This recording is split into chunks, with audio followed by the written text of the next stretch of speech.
I'm quite sympathetic to religion in a sense. I feel as though it does serve some basic part of the human mind that, like they used to say about Heineken, it reaches the places that other beers can't reach or something. True, yeah. Religion is a bit like Heineken in that way. Okay, I'll tell Jesus. A little Dutch angle for you there. If the church had granted you 30 minutes, one-on-one, with David Miscavige, what would your first question have been? I would have said, there are credible reports from multiple individuals who worked closely with you for years and years that you have assaulted, slapped, beaten and attacked members of your staff. How do you respond? Dive straight in. Yeah. Would you have gotten away with it? Normally, I build rapport, it's about relationship building, but you said 30 minutes, right? You can't mess around, you've got to get in there and ask the questions. You know, his personal power is such, he's a unique figure today, even among religions. You know, even the Pope has to answer to the College of Cardinals, right? And there are checks and balances on someone like the Archbishop of Canterbury. There are bishops that he has to sort of keep on board, and there are synods that he holds. So far as I'm aware, David Miscavige is basically accountable to no one. He's almost like a figure from ancient Rome, in my mind. So how sad is it that you were not allowed access to him? I had more than 10 years to get used to the idea of not being inside, because the first time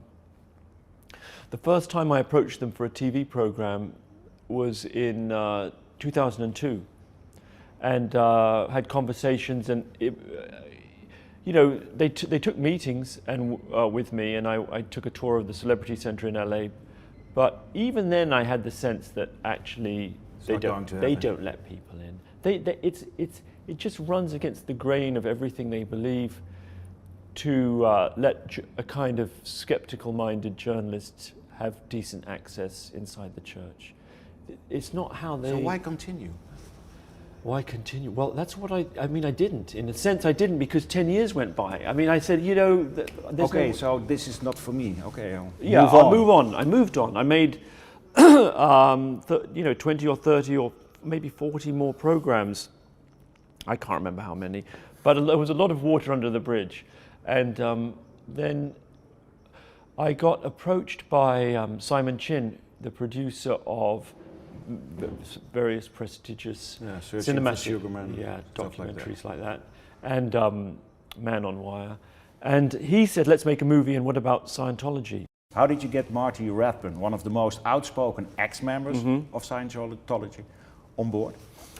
Well, that I want to give credit to my director, John Dower, because he talked to Marty and convinced him that this was a project worth doing. Marty has done other documentaries, and he appears in Alex Gibney's film Going Clear, and he's been in other things. I think he's also aware that he probably gets approached to do so many things. He's a little burned out on the subject. But John explained the idea of the reenactments. You know, this idea that we hit on of using actors and filming it all in and around LA, and actually somehow using the filmmaking process to try to recreate a sense of what Scientology is like. All of that appealed to Marty. I think he felt, well, I don't want to do another sit-down interview and just talk about my experiences, but if what you're doing is different, if, you know, this idea of casting someone to play David Miscavige and casting someone to play Tom Cruise, and then using these kind of role play exercises to recreate scenes from inside Scientology, that he liked. At one point, there's this great scene, and he lashes out at you. He says, "Fuck you," but you remain cool, and you just say, "I consider myself fucked." He goes, "You're a fucking asshole. That's a fact. Fuck you." And I go, "Okay, I consider myself fucked. Can we move on now?" How can you remain so cool? I felt bad. About doing that to him? In the moment, I did, yes. I saw a man who was in pain and who I just He was upset and I'd made him more upset. And why didn't you say sorry? Bad television? Or the you know, stuff it's that funny, doesn't go through your I'm not mind? sure if I didn't say sorry. If I didn't say it, and I'm aware that, because I went back and looked at it, because I was under the impression that I had, but I went back and looked at it, and when I watched the film, again, I realized I hadn't said sorry. I just said, all right, I consider myself fucked. Can we move on now? I don't know where we go now. It was something like that. I wish I'd said sorry. Do you feel protected by the camera? Moments like that? I didn't feel I needed the camera's protection. I didn't imagine that, at least in any physical sense. I mean, what the camera does, it affords you a kind of, a sense of, well,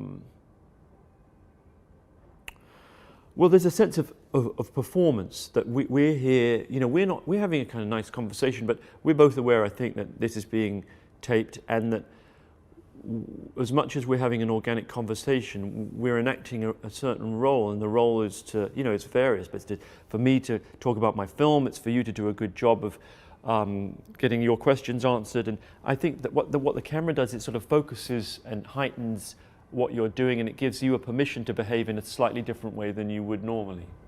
True, but just look at the scenes outside Gold Base with you and Andrew Perez, who's a fantastic Miscavige, by the way. I think he is genuinely scared at that moment, and you're not. Is Right. that the power of the camera? You know, I was surprised he was scared. He did seem a bit nervous, and one of my Very good for the film, by the way. one of the favorite bits for me in the film is where a guy comes and goes, "You're trespassing. You need to leave. I'm calling the cops." Right? He sounds a bit Dutch, that guy. Did he to you? No, he doesn't. And then Andrew Perez, who plays Miscavige, says, "Can we go? Are we allowed to leave?" And I'm like, "Allowed to leave? That's what they want." But he's like, "Oh, we better stay so that we can be arrested." And you know, I guess it was a fairly intense situation. But you know, I'm there to do a job which is to try and reveal the truth and also create good moments for the film. And so I was excited to have them there. I wasn't scared. No, I was excited. It changed me in as much as it was a big risk, saying we're going to do this even though they're not going to play ball with us. And it feels like, to me, it feels as though it worked. And I'm really pleased that we took the risk, and I feel more confident about moving on to other challenges. You know, I don't want to sound all sort of weird, but it was an exciting thing, and I feel it changed me in as much as how I work, how I think about my ability to do stories, But not personally. In terms More of, professionally. I suppose that one other thing, which is that yes, I'm also You're aware. considering, am I going to tell him? No, I'm trying to think. That was very good. Well, what it is that because it's, you know, I do try and see the stories that I do as a win-win in a sense. Like in the past, I've always tried to go into stories thinking, we can tell the truth, make a great program, I'll be happy and you'll be happy, right? That you have nothing to fear from the truth.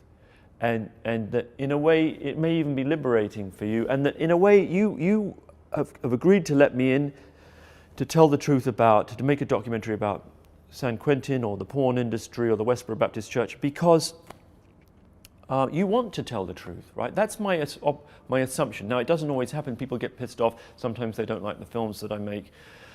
But I always hope that you know, it will come out and be a positive result.